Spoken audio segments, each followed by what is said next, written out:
कृष्णाय वासुदेवाय हरये परमात्मने प्रणतः क्लेशनाशाय गोविंदाय नमो नमः। हरे कृष्णा। ओम नमः शिवाय। संगीता धर्म सागर चैनल परिवार में आप सभी भक्तों का दिल से स्वागत है। भगवान श्री हरि विष्णु और माता लक्ष्मी का आशीर्वाद आप सभी भक्तों पर सदा सर्वदा बना रहे। आज हम ज्येष्ठ मास महात्म्य के 17वें अध्याय का श्रवण करेंगे। हे प्रिय भक्तों, यदि कोई काम एकाग्र चित्त मन से किया जाए तो उसमें सफलता निश्चित है। इस सफलता से आपको कोई भी नहीं रोक सकता। और हाँ, ज्यादा से ज्यादा नाम जप करते रहिए। याद रखिए, कलयुग केवल नाम आधारा। सिर्फ नाम जप करके भक्ति, प्रेम, मुक्ति, शक्ति सब पाया जा सकता है। इसीलिए प्रेम से, मन से, भाव से, हर सांस के साथ नाम जप करते रहिए। तो आइए एक बहुत ही सुंदर कहानी के माध्यम से हम नाम जप की महिमा के बारे में जानेंगे। इसके बाद आज की महात्म्य कथा का रसपान करेंगे। हे प्रिय भक्तों, यह कहानी कुबा जी महाराज की है, जिनका नाम उनके गुरुदेव द्वारा केवल राम जी रखा गया था। वे एक कुम्हार थे। उन्होंने श्री कृष्णदास बिहारी जी के सत्संग में जाना शुरू किया और उन्हें सद्गुरु रूप में वरण किया। जाति से वे कुम्हार थे, लेकिन उनकी स्थिति महान संतों के समान हो गई थी। वे संतों की सेवा में लीन रहते थे। उन्होंने समझ लिया था कि संत सेवा ही भगवत कृपा का मुख्य साधन है। यदि संतों की आराधना की जाए तो भगवान को प्राप्त करना बड़ा ही आसान हो जाता है। कोई भी वैष्णव या संत उनके घर आते तो वे उनका बड़ा आदर सत्कार किया करते थे। उनके घर में साधु संतों का आना जाना हमेशा लगा रहता था। वे महीने में केवल 30 बर्तन बनाते थे और उनमें से रोज केवल एक ही बेचते थे। इस सीमित कमाई से ही वे अपने परिवार का भरण पोषण किया करते थे और शेष धन से संत सेवा करते थे।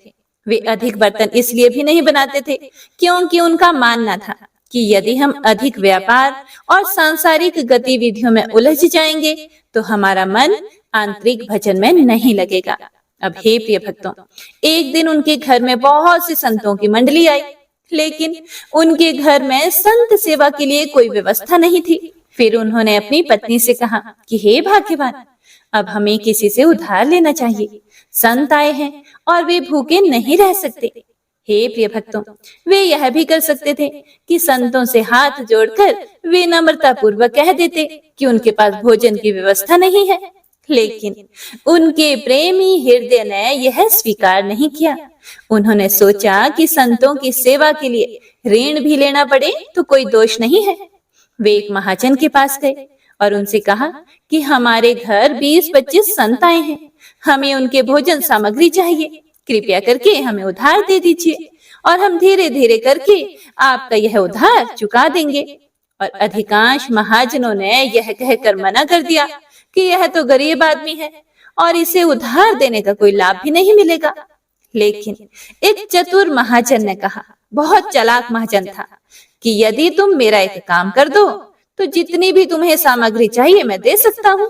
यह सुनकर कुबा जी महाराज ने पूछा कि आपका क्या काम है। फिर महाजन ने कहा कि हमारे कुएं की खुदाई का काम रुका है, यदि तुम उसे पूरा कर सको तो मैं तुम्हें संत सेवा के लिए सामग्री दे सकता हूँ। यह सुनकर कुबा जी महाराज ने खुश होते हुए सहमति दे दी। कुबा जी ने संतों की सेवा के लिए उधार लेना भी स्वीकार कर लिया। वे भक्तों की सेवा में इतने तन्मय थे कि उन्होंने सेवा की सामग्री ली और संतों की सेवा की। उनकी पत्नी भी इस सेवा में उनकी सहभागी बनी। फिर वे दोनों तय किया हुआ कार्य करने के लिए वापस आए। वे खुदाई करते हुए हर फावड़े के साथ राम नाम का उच्चारण करते थे। पत्नी मिट्टी बाहर फेंकती और वे आपस में भी ईश्वर के नाम लेकर ही संवाद किया करते थे। उन्हें मेहनत करता देखकर महाजन को तो बड़ा आनंद आ रहा था। वह सोचने लगा कि थोड़ी सामग्री देकर उसने बहुत बड़ा कार्य करवा लिया। जैसे जैसे फावड़ा चलता, केवल राम जी सिया राम कहते, मिट्टी निकालकर तसले में रखते और संकेत में अपनी पत्नी से कहते कि सिया राम अर्थात उठाओ। फिर वे कहते सिया राम और वह मिट्टी उठाती। इस प्रकार वे दोनों एक एक कदम आगे बढ़ाते। अब वे कुआं खोदने में तल्लीन हो गए। खुदाई के दौरान मिट्टी खिसकने लगी, क्योंकि चारों ओर रेतीली मिट्टी थी। कुछ ही समय में हजारों मन मिट्टी खिसक गई। कुआं गहरा हो चुका था और अब बस पानी निकालने की देर थी कि अचानक ऊपर की पहाड़ी धंस गई और केवल राम जी मिट्टी के नीचे दब गए। मिट्टी इतनी तेजी से गिरी कि चारों ओर बस धूल ही धूल थी। अब किसी को भी यह संभव नहीं लग रहा था कि वे जीवित बचेंगे। हे प्रिय भक्तों, उनकी पत्नी को समझाया गया कि अब कुछ भी संभव नहीं, लेकिन वे धैर्यवान थी। उन्होंने इसे प्रभु की इच्छा और अपने प्रारब्ध का फल माना। 1 महीने तक कोई भी उस स्थान के आसपास नहीं गया, क्योंकि यह एक बहुत ही दुखद घटना थी। 1 महीना बीत गया और तभी उधर से गुजरने वाले कुछ लोगों ने अचानक से नाम ध्वनि सुनी, सिया राम सिया राम सिया राम। यह ध्वनि अत्यंत आनंददायक थी। जो भी उस स्थान के पास गया वह इस नाम ध्वनि को सुनकर रोमांचित हो उठा। यह कोई साधारण ध्वनि नहीं थी, यह गहन आध्यात्मिक ऊर्जा से भरी हुई थी। यात्रियों ने यह भी सुना कि सिर्फ नाम ही नहीं, बल्कि मृदंग और करताल की ध्वनि भी आ रही थी। उसी समय उधर से एक राजा गुजरा, जिसने भीड़ देखकर उनसे पूछा कि यहाँ क्या हो रहा है। फिर लोगों ने उन राजा को बताया कि यह स्थान वह है जहाँ केवल राम जी कुआं खोद रहे थे और मिट्टी के नीचे दब गए थे। राजा ने यह सुनते ही अपने सैनिकों को आदेश दिया कि तत्काल ही खुदाई करवाई जाए। लोगों ने कहा कि इतनी गहरी मिट्टी के नीचे कोई जीवित कैसे रह सकता है भला। लेकिन हे प्रिय भक्तों, नाम ध्वनि स्पष्ट रूप से सुनाई दे रही थी। जब मिट्टी हटानी शुरू की गई तो एक गुफा जैसी संरचना दिखाई दी। प्रभु की कृपा तो देखिए, जहाँ केवल राम जी बैठे थे वहां मिट्टी नीचे तक नहीं गिरी थी, बल्कि ऊपर ही रुक गई थी। यह एक चमत्कार ही था। जब सभी ने देखा तो पाया कि केवल राम जी आरामदायक मुद्रा में वहां बैठे हुए थे और जोर जोर से सिया राम का जप कर रहे थे। उनके पास सुंदर पात्र में भोजन भी रखा था और जल भी रखा हुआ था। अब प्रश्न यह था कि यह भोजन और जल वहां कैसे पहुंचा। हे प्रिय भक्तों, अब जरा सोचिए, यदि किसी लिफ्ट में बिजली चली जाए तो कितनी घबराहट होती है। लेकिन यह भक्त तो एक गहरे कुएं में बैठे थे और ना केवल जीवित थे, बल्कि पूर्ण रूप से आनंद मगन भी थे। यह उनकी अटूट भक्ति और प्रभु के नाम पर दृढ़ विश्वास का परिणाम था। यह नाम जप का प्रभाव था कि उन्होंने किसी भी प्रकार की घबराहट महसूस नहीं की। जो भक्त सच्चे मन से नाम जप करता है, उसका पालन पोषण स्वयं प्रभु करते हैं। जब खुदाई पूरी हुई तो सभी ने देखा कि केवल राम जी सुरक्षित थे। बस उनकी पीठ पर हल्की फुल्की सी चोटें आई थी, लेकिन वे पूर्ण रूप से स्वस्थ थे। वे पूरे 1 महीने से उस स्थान पर थे और फिर भी उनके पास जल और भोजन उपलब्ध था। यह कैसे संभव हुआ? सिर्फ नाम जप के प्रभाव से। अब नगर के लोग दौड़ दौड़ कर आ रहे थे। अलग अलग गांव से लोग भेंट लेकर आ रहे थे। यह आश्चर्य की बात थी कि 1 महीना बीत जाने के बावजूद वे जीवित थे और भजन कर रहे थे। लोग श्रद्धा से उनके चरणों में झुक गए। यह ईश्वर की कृपा थी। यह नाम जप की महिमा थी। नाम जप में अद्भुत शक्ति है। यह केवल राम जी का दृढ़ विश्वास और भजन ही था जिसने उन्हें मृत्यु के मुख से बाहर निकाला। यह भगवान के नाम की अपार महिमा को दर्शाता है। जय श्री हरि। हे प्रिय भक्तों, इसीलिए हर समय नाम जप करते रहिए। हरे कृष्ण कृष्ण कृष्ण हरे हरे, हरे राम राम राम हरे हरे, हरे कृष्णा। हे प्रिय भक्तों, तो आइए अब सुनते हैं आज की महात्म्य कथा। पिछले अध्याय में श्री स्कंद जी बोले कि हे विप्रो, राजा भगीरथ ने जब अपने पितरों का समाचार सुना तो वे बड़े उदास हो गए और सारा राज्य राजा सगर को सौंपकर तप के लिए चले गए और फिर दारुण तप करके शिव जी को प्रसन्न किया और गंगा जी को पृथ्वी पर लाने की प्रार्थना की। तब भगवान शिव ने उन्हें भगवान विष्णु की वंदना करने के लिए कहा। तब भगवान शिव के कहे अनुसार राजा भगीरथ ने विधि पूर्वक व्रत पूजन किया और ब्राह्मणों को दान दिया, जिससे विष्णु जी के साथ साथ गंगा जी ने भी राजा भगीरथ को दर्शन दिए। तब भगीरथ जी ने गंगा जी से पृथ्वी पर अवतीर्ण होने के लिए कहा, ताकि उनके पितरों का उद्धार हो सके। तब गंगा जी पृथ्वी पर अवतीर्ण हुई और भगीरथ के पितरों का उद्धार किया। तो आइए अब सुनते हैं इससे आगे का वृतांत, जिसमें आज हम एकादशी व्रत वर्णन सुनेंगे। स्कंद जी कहने लगे, हे ऋषियों, श्री व्यास जी राजा युधिष्ठिर से कहते हैं कि हे नृपश्रेष्ठ, ज्येष्ठ मास के शुक्ल पक्ष में एकादशी का व्रत होता है। उस दिन मनुष्य निर्जल उपवास करके शर्करा सहित जल में पूर्ण घट का दान करते हैं।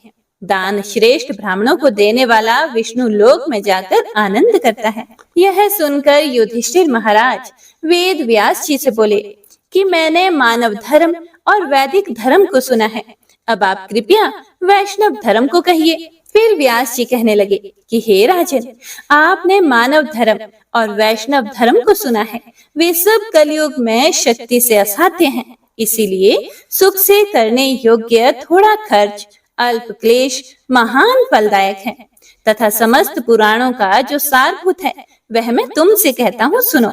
हे राजन, दोनों पक्ष की एकादशियों को भोजन नहीं करना चाहिए। जो भी प्राणी एकादशी को भोजन नहीं करता है वह नरक में नहीं जाता। व्यास जी के वचनों को सुनकर भीमसेन कांपकर तथा भयभीत होकर बोला कि हे पितामह, मैं असमर्थ हूँ, इस उपवास के विषय में मैं क्या करूँ? महाफलदायक एक ही व्रत मुझसे कहिए, सब एकादशियों का व्रत मैं नहीं कर सकता। फिर व्यास जी बोले कि हे भीमसेन, वृष या मिथुन के सूर्य होने पर ज्येष्ठ मास की शुक्ल पक्ष की जो एकादशी होती है, उस दिन प्रयत्न पूर्वक जल रहित उपवास करना चाहिए। स्नान और आचमन के जल को छोड़कर विद्वान पुरुष अन्न और जल का ग्रहण ना करें, अन्यथा जल का ग्रहण करने से व्रत भंग हो जाता है। विद्वान को चाहिए कि सूर्य उदय से सूर्य उदय तक जल का त्याग करे, तो बिना प्रयास के एकादशी का व्रत श्रेष्ठ फल उसको मिलता है। और फिर द्वादशी को प्रातः काल स्नान करे और ब्राह्मणों को विधि पूर्वक जल और स्वर्ण का दान दे। इस प्रकार जितेंद्रिय कृत्य होकर ब्राह्मणों के साथ भोजन करें। इस प्रकार व्रत करने से जो पुण्य होता है उसे मुझे जनार्दन भगवान ने कहा है। ज्येष्ठ मास के शुक्ल पक्ष की एकादशी के दिन जल रहित निर्जल उपवास का जो फल होता है उसको हे भीमसेन तुम सुनो। समस्त दान देने से जो पुण्य, सब तीर्थों में स्नान करने से जो पुण्य, समस्त हवन आदि करने से जो फल होता है, वह पुण्य ज्येष्ठ शुक्ल एकादशी के दिन उपवास करने से स्वतः ही प्राप्त हो जाता है। हे वृकोदर, एक वर्ष के अंदर शुक्ल तथा कृष्ण पक्ष की जितनी भी एकादशियां होती हैं, वे सब उपवास करने योग्य हैं, इसमें कोई भी संदेह नहीं है। वे सब एकादशियां धन, धान्य, पुण्य, पुत्र और आरोग्य को देने वाली हैं। हे राजन, उन दिनों में उपवास करने से उक्त फल देती है, यह मैं तुमसे बिल्कुल सत्य कहता हूँ। एकादशी के दिन उपवास व्रत करने से उस प्राणी के सामने यमराज के दूत नहीं आते हैं, जो कि बड़े भयानक, विशालकाय, कृष्ण वर्ण, दंड पाश से युक्त और अति क्रूर कहे जाते हैं। एकादशी का व्रत करने वाले जो वैष्णव हैं, उनको अंत समय में वैकुंठ को ले जाने के लिए पीताम्बरी, सौम्य स्वभाव, चक्रधारी और मन के समान वेगशाली विष्णु दूत वहां आते हैं और उसको वैकुंठ में ले जाते हैं। इसीलिए सब उपायों से एकादशी का जल रहित व्रत करने तथा जल और धेनु दान देने से प्राणी सभी पापों से मुक्त हो जाता है। हे राजन, ज्येष्ठ मास के शुक्ल पक्ष की एकादशी को निर्जल उपवास करके अन्न और शर्करा सहित जल पूर्ण घट का दान श्रेष्ठ ब्राह्मण को देकर प्राणी तीनों पापों से छूट जाता है और विष्णु लोक में जाकर विष्णु भगवान के समीप रहकर आनंद करता है। इति श्री ज्येष्ठ मास महात्म्य एकादशी व्रत वर्णन सप्तदश अध्याय संपूर्ण। आइए अब गजेंद्र मोक्ष स्तोत्र का पाठ करते हैं। इस माह में गजेंद्र मोक्ष स्तोत्र पढ़ने मात्र से जहाँ हर तरह के ऋण कर्ज से मुक्ति मिलती है, वहीं 10 दिशाओं से शुभ फल दिलाने में भी सक्षम है। इस स्तोत्र का जाप करने से जीवन में किसी भी प्रकार की परेशानियों से मुक्ति मिलती है। श्रीमद् भगवत गीता के 3रे अध्याय में गजेंद्र स्तोत्र पढ़ने को मिलता है। इस स्तोत्र में हाथी और मगरमच्छ के साथ हुए युद्ध का वर्णन किया गया है और गजेंद्र जब युद्ध से हार जाता है तो भगवान श्री हरि विष्णु का ध्यान करके उनकी स्तुति करता है और उसकी स्तुति से प्रसन्न होकर भगवान श्री हरि विष्णु आते हैं और उसे मोक्ष प्रदान करते हैं। और हे प्रिय भक्तों, इस पाठ को करते समय अगर हम अपने मन में यह भावना रखें कि हे श्री हरि विष्णु, हे मेरे प्रभु, जिस प्रकार से आपने गजेंद्र को परेशानी से बाहर निकाला, उसी प्रकार से हमें भी हमारी परेशानियों से बाहर निकालिए, तो यकीन मानिए निश्चित ही भगवान श्री हरि विष्णु हमारी मदद स्वयं करते हैं। तो आइए अब सच्चे मन से भगवान श्री हरि विष्णु का ध्यान करके इस परम कल्याणकारी स्तोत्र का पाठ करते हैं। जय श्री हरि विष्णु। शुक जी ने कहा कि बुद्धि के अनुसार पिछले अध्याय में वर्णन किए गए रीति से अपने मन को नियंत्रित करके और हृदय को स्थिर करके गजेंद्र अपने पिछले जन्म में याद किए गए सर्वोच्च कार्य और बार बार जप किए जाने वाले स्तोत्र का जाप करने लगा। गजेंद्र ने मन ही मन श्री हरि को ध्यान करते हुए कहा, जिनके प्रवेश करने से शरीर और मन चेतन की तरह व्यवहार करने लगते हैं, ओम द्वारा लक्षित और पूरे शरीर में प्रकृति और पुरुष के रूप में प्रवेश करने वाले उस सर्वशक्तिमान देवता का मैं मन ही मन स्मरण करता हूँ, जिनके सहारे ये पूरा संसार टिका हुआ है, जिनसे ये संसार अवतरित हुआ है और जिन्होंने प्रकृति की रचना की है और जो खुद उसके रूप में प्रकट हैं, लेकिन इसके बावजूद भी वो इस पूरी दुनिया से सर्वोपरि और श्रेष्ठ हैं। ऐसे अपने आप और बिना किसी कारण के भगवान की मैं शरण में जाता हूँ और अपने संकल्प शक्ति के बल पर अपने ही स्वरूप में रचित और सृष्टि काल में प्रकट एवं प्रलय में अप्रकट रहने वाले इस शास्त्र प्रसिद्धि प्राप्त कार्य कारण रूपी संसार को, जो बिना कुंठित दृष्टि के साक्ष्य रूप में देखते रहने पर भी लिप्त नहीं होते, चक्षु आदि प्रकाशकों के परम प्रकाशक प्रभु, आप मेरी रक्षा करें। बीतते गए समय के साथ तीनों लोकों और ब्रह्मादि लोकपालों के पंचभूत में प्रवेश कर जाने पर और पंचभूतों से लेकर महत्वपूर्ण सभी कारणों के उनकी परम करुणा स्वरूप प्रकृति में मगन हो जाने पर उस समय दुर्गेय और घोर अंधकार रूपेण प्रकृति ही बच रही थी। उस अंधकार से परे अपने परम धाम में जो सर्वव्यापी भगवान सभी दिशाओं में प्रकाशित होते रहते हैं, वो भगवान मेरी रक्षा करें। विभिन्न नाट्य रूपों में अभिनय करने वाले और उस अभिनेता के वास्तविक स्वरूप को जिस प्रकार से साधारण लोग भी नहीं जान पाते, उसी तरह से सत्व प्रधान देवता और महर्षि भी जिनके स्वरूप को नहीं जान पाते, ऐसे में कोई साधारण प्राणी उनका वर्णन कैसे कर सकता है। ऐसे दुर्गम चरित्र वाले भगवान मेरी रक्षा करें। अनेकों शक्ति से मुक्त सभी प्राणियों को आत्म बुद्धि प्रदान करने वाले, सबके बिना कारण हित और अतिशय साधु स्वभाव ऋषि मुनिजन, जिनके परम स्वरूप को देखने की इच्छा के साथ वन में रहकर अखंड ब्रह्मचर्य तमाम अलौकिक व्रतों को नियमों के अनुसार पालन करते हैं, ऐसे प्रभु ही मेरी गति हैं।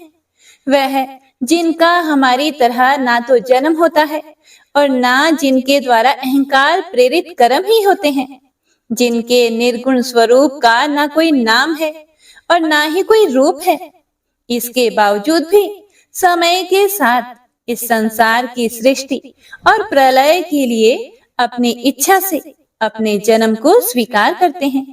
उन अनंत शक्ति संपन्न परम ब्रह्म परमेश्वर को मेरा नमस्कार है।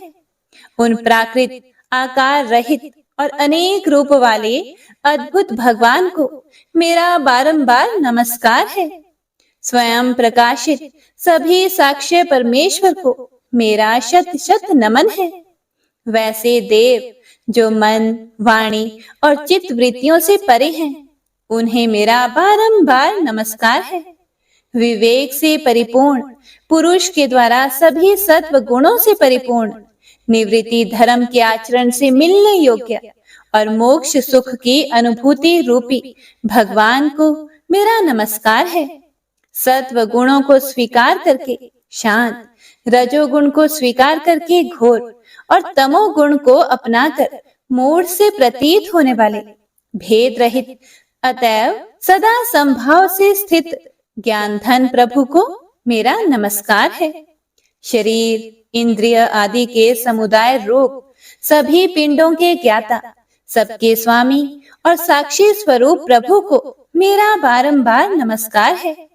सबके अंतर्यामी, प्रकृति के भी परम कारण लेकिन स्वयं कारण रहित भगवान को मेरा शत शत नमस्कार है।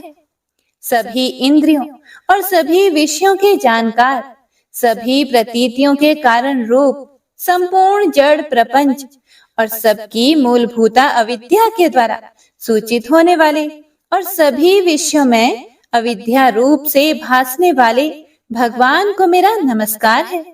सबके कारण लेकिन स्वयं कारण रहित तथा कारण होने पर भी परिणाम रहित होने की वजह से अन्य कारणों से भी विलक्षण कारण आपको मेरा बारंबार नमस्कार है। सभी वेदों और शास्त्रों के परम तात्पर्य, मोक्ष रूपी और श्रेष्ठ पुरुषों की परम गति देवता को मेरा नमस्कार है। वह जो त्रिगुण रूपों में छिपी हुई ज्ञान रूपी अग्नि है, वैसे गुणों में हलचल होने पर जिनके मन में संसार को रचने की वृत्ति उत्पन्न हो उठती हो और जो आत्मा तत्व की भावना के द्वारा विधि निषेध रूप शास्त्र से भी ऊपर उठे हों, जो महाज्ञानी महात्माओं में स्वयं प्रकाशित हो रहे हैं, ऐसे भगवान को मेरा नमस्कार है। मेरे जैसे शरणागत पशु के समान जीवों की अविद्या रूप फांसी को पूर्ण रूप से काट देने वाले परम दयालु और दया करने में कभी भी आलस्य नहीं करने वाले भगवान को मेरा नमस्कार है। अपने अंश से सभी जीवों के मन में अंतर्यामी रूप से प्रकट होने वाले सर्वनियंता अनंत परमात्मा आपको मेरा नमस्कार है। जो शरीर, पुत्र, मित्र, घर और संपत्ति सहित कुटुंबियों में अशक्त लोगों के द्वारा कठिनाई से मिलते हों और मुक्त पुरुषों के द्वारा अपने हृदय में निरंतर चिंतित ज्ञान स्वरूप सर्व समर्थ परमेश्वर को मेरा नमस्कार है। वह जिन्हें धर्म, अभिलाषित भोग, धन और मोक्ष की कामना से मनन करके लोग अपनी मनचाही इच्छा पूर्ण कर लेते हैं, अपितु जिन्हें विभिन्न प्रकार के अयाचित भोग और अविनाशी पार्षद शरीर भी देते हैं, वैसे अत्यंत दयालु प्रभु मुझे इस प्रकार की विपदा से हमेशा के लिए बाहर निकालें। वह जिनके एक से अधिक भक्त हैं, जो मुख्य रूप से एकमात्र उसी भगवान की शरण में हैं, जो धर्म, अर्थ आदि किसी भी पदार्थ को नहीं चाहते, अपितु जो केवल उन्हीं के परम मंगलमय एवं अत्यंत विलक्षण चरित्र का गुणगान करते हुए उनके आनंदमय समुद्र में गोते लगाते रहते हैं। उन अविनाशी, सर्वव्यापी, सर्वमान्य ब्रह्मादि के भी नियामक, अभक्तों के लिए भी हमेशा प्रकट होने वाले, भक्ति योग द्वारा प्राप्त अत्यंत निकट होने पर भी माया के कारण अत्यंत दूर महसूस होने वाले, इंद्रियों के द्वारा अगम्य और अत्यंत दुर्विज्ञ, अंत रहित लेकिन सभी के आदि कारक और सभी तरफ से परिपूर्ण उन प्रभु की मैं स्तुति करता हूँ।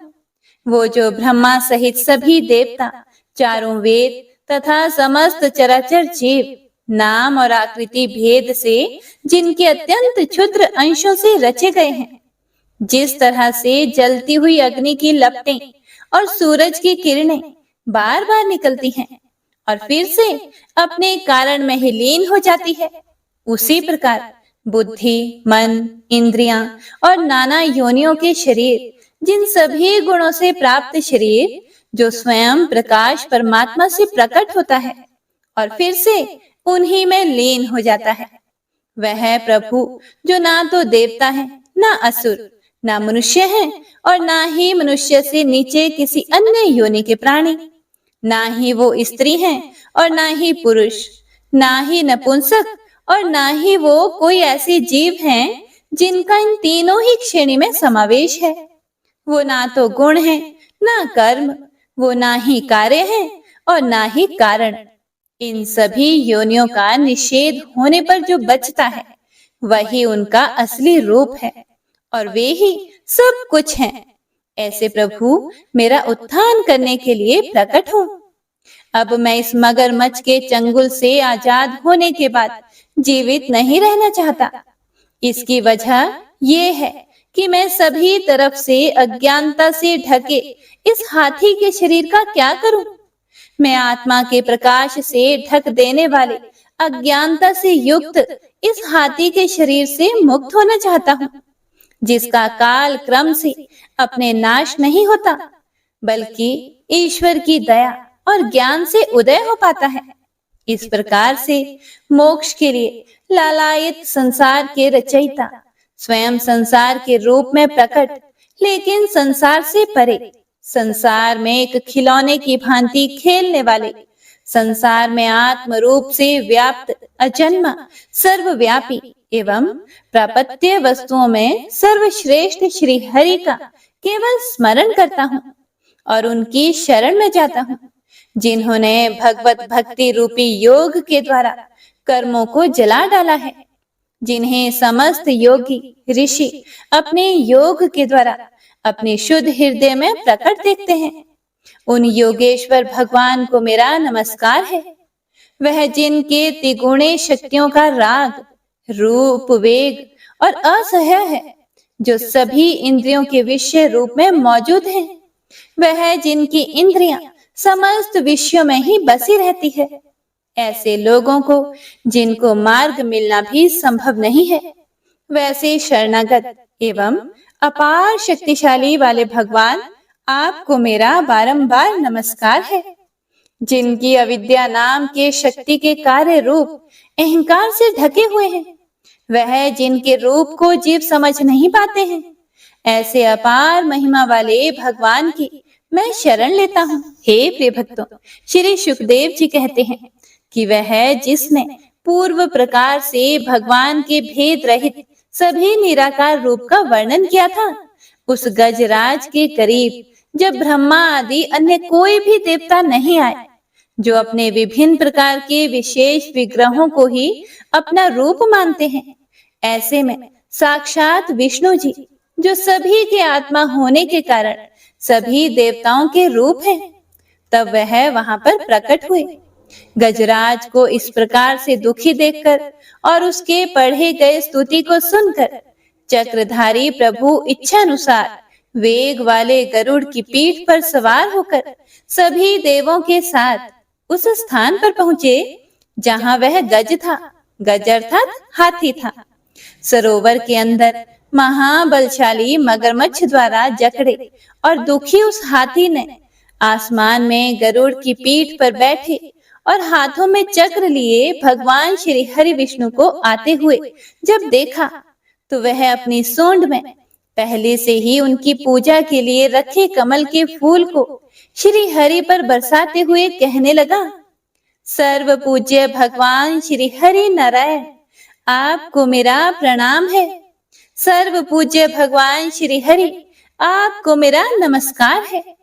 लाचार हाथी को पीड़ित देखकर श्री हरि विष्णु गरुड़ से नीचे उतरकर सरोवर में उतर आए और वह दया से प्रेरित होकर ग्राह सहित उस गज को तुरंत ही सरोवर से बाहर निकाल आए और देवताओं के देखते ही देखते अपने चक्र से मगरमच्छ के गर्दन को काट दिया और हाथी को उस पीड़ा से बाहर निकाल लिया।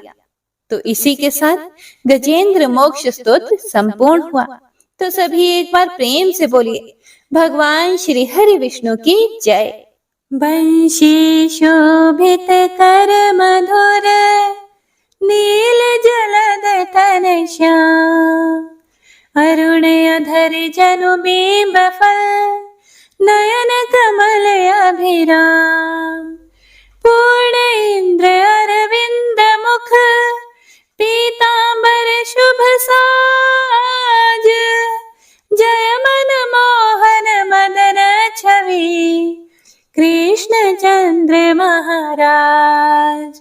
जय यदुनंदन जय जगवंदन, जय वसुदेव देवकी नंदन, जय यशोदासुत नंद दुलारे, जय प्रभु भक्तन के धृत तारे, जय नटनागर नागन थैया, कृष्ण कन्हैया धेनु चरैया, पुनि नख पर प्रभु गिरिवर धारो, आओ दीनन कष्ट निवारो, वंशी मधुरे अधर धर तेरे, होवे पूर्ण मनोरथ मेरी, आओ हरि पुनि माखन चाखो, आज लाज भारत की राखो, गोल कपोल चिबुक करुणारे, मृदु मुस्कान मोहिनी डारे, रंजित राजीव नयन विशाला, मोर मुकुट वैजंती माला, कुंडल श्रवण पीत पटाछे, कटि किंकणी काछन काछे, नील जलज सुंदर तनु सोहे, छवि लखि सुर नर मुनि मन मोहे, मस्तक तिलक अलक घुंघराले, आओ कृष्ण बांसुरी वाले, करि पय पान पूत नहीं तार्यो, अका बका का सुर मार्यो, मधुवन जलत अग्नि जब ज्वाला, भय शीतल लखि तहि नंद लाला, सुरपति जब ब्रज चढ़े और साई, मोसर धार वारी वर्षाई, लगत लगत ब्रज चहन बहायो, गोवर्धन नख धारी बचायो, लखी यशोदा मन ब्रह्माधिकाई, मुख मह 14 भुवन दिखाई, दुष्ट कंस अति उधम मचायो, कोटि कमल जब फूल मंगायो, नाथी काली यही तब तुम लीन है, चरण चिन्ह दई निर्भय कीन है, करि गोपिन संग रास विलासा, सबकी पूर्ण करी अभिलाषा, केतिक महासुर संहार्यो, कंस ही केस पकड़ी दई मार्यो, मात पिता की बंदी छुड़ाई, उग्रसेन कहा राज दिलाई, मही से मृतक चाहो सुतलायो, मातु देव की शोक मिटायो, भौमासुर मुरे दैत्य सहारी, लाए 68 सहस कुमारी, दई भी नहीं तृण चीर सहारा, जरा सिंधु राक्षस का हमारा, असुर बकासुर आदिक मार्यो, भक्तन के तब कष्ट निवार्यो, दीन सुदामा के दुख टार्यो, तंदुल 3 मूठ मुख डार्यो,